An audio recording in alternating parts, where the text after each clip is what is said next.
अब देखिएगा, आज का हमारा जो टॉपिक है वो है एक्सरसाइज 2.1 क्लास 11 मैथ के एनसीईआरटी का एक्सरसाइज नंबर 2.1 हिंदी मीडियम की आपकी क्लासें चल रही हैं और कोशिश कर रहे हैं कि आपको अच्छे से अच्छा हम सिखाएं। ठीक है, और आज का जो पहला क्वेश्चन है वो ये रहने वाला है। इससे पहले आपको एक्सरसाइज के इससे पहले की जो एग्जाम्पल्स हैं वो आपको सिखाए जा चुके हैं। आई होप आप उनको भी देखिएगा और अपने मैथ्स को अच्छे से अच्छा करने की कोशिश करिएगा। ठीक है, तो जैसे हमारे पास क्वेश्चन नंबर 1 है। क्वेश्चन नंबर 1 है हमारे पास यह है, यदि यदि x प्लस एक्स अपॉन में 3 plus 1 comma y minus 2 upon में y माइनस ये है आपका y माइनस 2 अपॉन 3 है ना, साथ जैकेट के अंदर है। उसके बाद बराबर है ये 5 अपॉन में 3 और 5.3 और कोमा 1 अपॉन 3 के।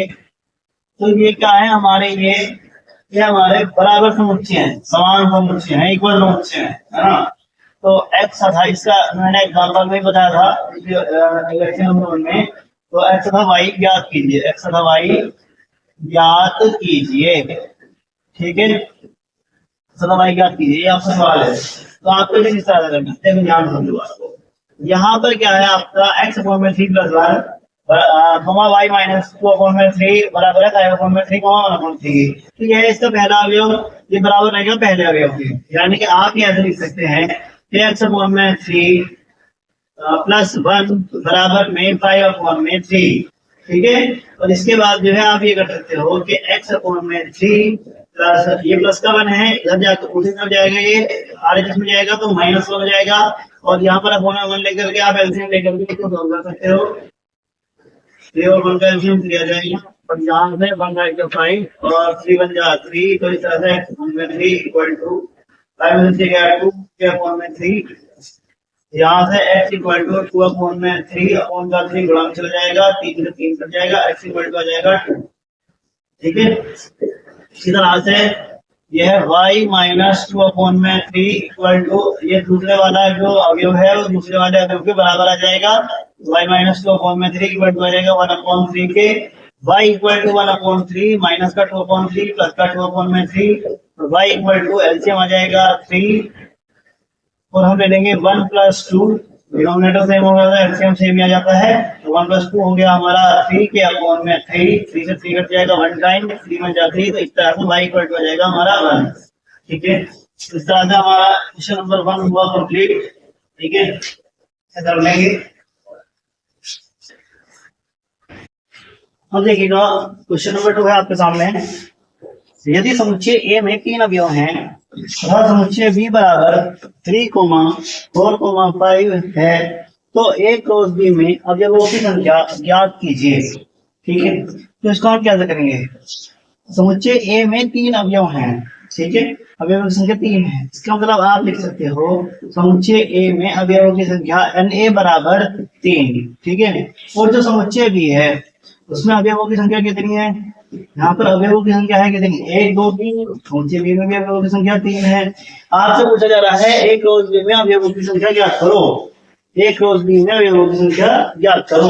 तो आप ये कर सकते हो कि ए क्रॉस बी में अवयवों की संख्या n मतलब अवयवों की संख्या ए क्रॉस बी में बराबर आप इनकी गुणा कर दीजिए, 3 गुणा 3, इस तरह से आपका जाएगा 9। ठीक है, तो ए क्रॉस बी में अवयवों की संख्या कितनी आई, 9 आई और ये हुआ आपका आंसर। ठीक है,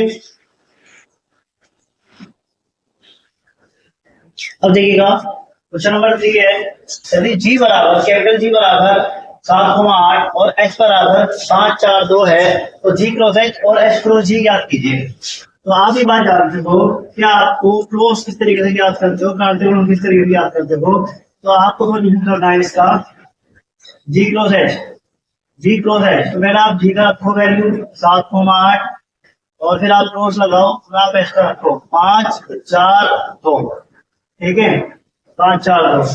तो यहां से आ जाएगा आपका 7 का आप 5 से करोगे, 7 का आप 4 से करोगे, 7 का आप 2 से करोगे।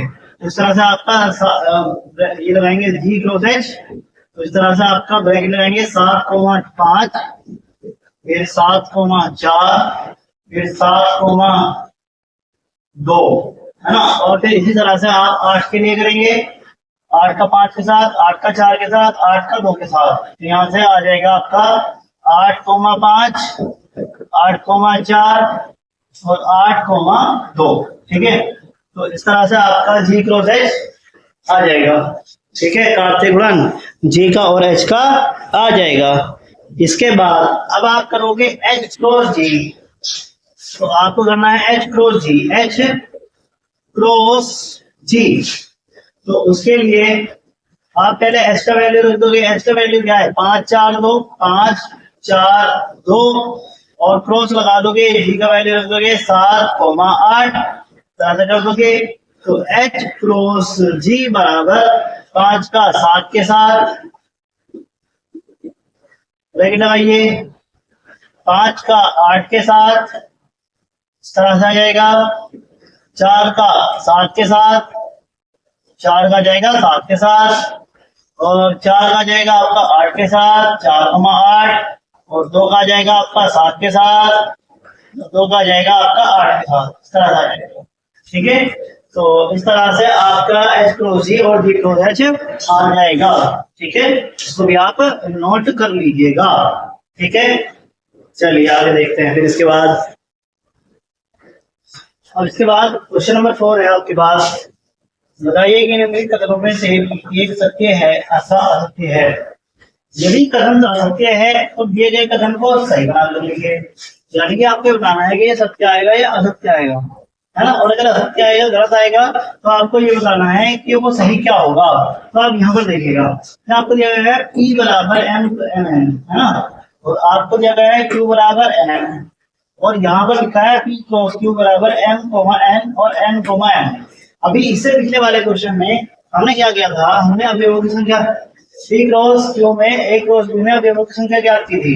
अवयवों की संख्या ज्ञात करते गए हमने एक बात देखी कि अगर क्रॉस P में, समुच्चय P में अगर अवयवों की संख्या 2 है और समुच्चय P में अवयवों की संख्या आपकी 2 है, तो आपकी 2 गुणा 2 करके आपके P क्रॉस Q में अवयवों की संख्या 4 आएगी। लेकिन यहाँ पर तो केवल 2 दे रखी है, एक ही दे रखी है अवयवों की संख्या, एक ही दे रखी है, ये 2 है। तो इसलिए ये वाला जो आंसर आ जाएगा ये असत्य आ जाएगा। इसका आंसर असत्य है। अभी तक सही बना करके लिखिएगा। तो सही बना करके क्या लिखेंगे? आप लिखेंगे P क्रॉस Q बराबर, P की जगह P का वैल्यू रखेंगे M, N, है ना, और Q की जगह क्रॉस Q की जगह Q का वैल्यू N, M। ठीक है, तो अब आप इसे सही करके लिखिएगा। तो सही करके कैसे लिखा जाएगा इसको? आप इसे सही करके लिखेंगे P क्रॉस Q, सत्य बना करके लिखिएगा, सही बना करके लिखिएगा। तो आप कैसे करोगे? M को आप N के साथ करोगे, तो M, N पहला तो ये आएगा। फिर दूसरा M के साथ M लिखोगे, M, N, फिर N के साथ N के साथ N आएगा, तो N, N, और फिर आपका N के साथ M आ जाएगा, N के साथ M आ जाएगा। तो आप सही बना करके इस तरह से इसको लिखेंगे। ठीक है, ये रहेगा आपका क्वेश्चन नंबर 4 का फर्स्ट पार्ट। दिया गया कथन है वो असत्य है और हमने सही बना करके इसको इस तरह से लिखा है। ठीक है, आगे देखते हैं हम दूसरा वाला पार्ट, सेकंड पार्ट। यदि ए और बी अरिक्त समुच्चय है, अरिक्त समुच्चय यानी कि जो खाली ना हो, है ना, तो ए और बी युग्मों x, y का एक अरिक्त समुच्चय है इस प्रकार कि x belongs to a, y belongs to b। आप जरा इस बात को समझिए ध्यान से। अरिक्त समुच्चय होने का मतलब ये है कि आपका यही देख लीजिए, आप ऊपर ही देख लीजिए। अरिक्त समुच्चय ये है कि जैसे आपका एक भी है ये खाली नहीं है, अरिक्त समुच्चय हो गया, और ये आपका क्यों है, ये अरिक्त समुच्चय हो गया, है ना। तो जब आप P क्रॉस Q कर रहे हो, यानी कि आप समझो कि ये है ये भी है, जब आप A क्रॉस B कर रहे हो तो आप ये देख रहे हो कि ये जो पहला अवयव है वो आपका P से आया हुआ है और जो दूसरा अवयव है वो आपका Q से आया हुआ है ना। तो इसका मतलब है कि पहला अवयव बिलोंग कर रहा है A से और दूसरा अवयव बिलोंग कर रहा है B से। तो ये बात एकदम सही है। यदि A और B एक समुच्चय है तो A और B क्रमिक युग्मों x, y का एक समुच्चय है। इस प्रकार कि x जो है, जो पहला अवयव है वो A से और जो दूसरा अवयव है वो B से। तो इस तरह से आपका इसका आंसर आ जाएगा आपका सत्य। ये आपका सेकंड का आंसर सत्य हो गया। ठीक है, अभी आप यहाँ पर देखिएगा, ये लिखा है ए बराबर 1,2 बी बराबर 3,4, तो ए क्रॉस बी इंटरसेक्शन फाइव बराबर फाइव। ये आपका सत्य है या आपका सत्य है? तो भैया बच्चों ये आपका जो है वो आपका सत्य है। अब सत्य होने का कारण ये है कि पिछले चैप्टर के अंदर मैंने आपको पढ़ाया था कि बी इंटरसेक्शन फाइव। अब एक समुच्चय ऐसा है जो अरिक्त है, जो खाली है, और खाली नहीं है, अरिक्त है, और एक है जो रिक्त है, खाली है। तो क्या कॉमन आएगा इनमें? कुछ भी कॉमन नहीं आएगा। इसका मतलब है कि जो आ जाएगा आपका फाइव आ जाएगा यहाँ पर। ठीक है, बी इंटरसेक्शन फाइव आ जाएगा आपका फाइव। और अगर आप करोगे ए इंटरसेक्शन फाइव करो, क्रॉस कर दो आप किसी के साथ भी नहीं, तो उसका जो आंसर हो जाएगा वो आपका इंटरसेक्शन फाइव का आंसर हो जाएगा आपका फाइव। इंटरसेक्शन फाइव का आंसर जो है आपका फाइव हो जाएगा। इस तरह से इसका ये आंसर आ जाएगा। ठीक है, इसका मतलब ये जो आपका आंसर है ये वाला आपका सत्य है। ठीक है, आज थोड़ा सा मानकर ये तुझे मैं बाहर हूँ, इस वजह से हाथ में इंजन नहीं है और ये थोड़ा सा चल नहीं रहा, और स्लो दिखाई दे रहा, मतलब हल्का दिखाई दे रहा है। तो आज की क्लास हमें यही नंबर मिलेगी। अब ये आपके एक्सरसाइज 2.1 के क्वेश्चन नंबर 4 पर हो गया है। ठीक है, और इसके बाद की क्लास जो है आपको आगे कराई जाएगी। इसके लिस्ट का लिंक आपको डिस्क्रिप्शन में मिल गया है। ठीक है, इसमें मिल जाएगा। चैप्टर 2 की फुल लिस्ट का लिंक जो है आपको डिस्क्रिप्शन में है।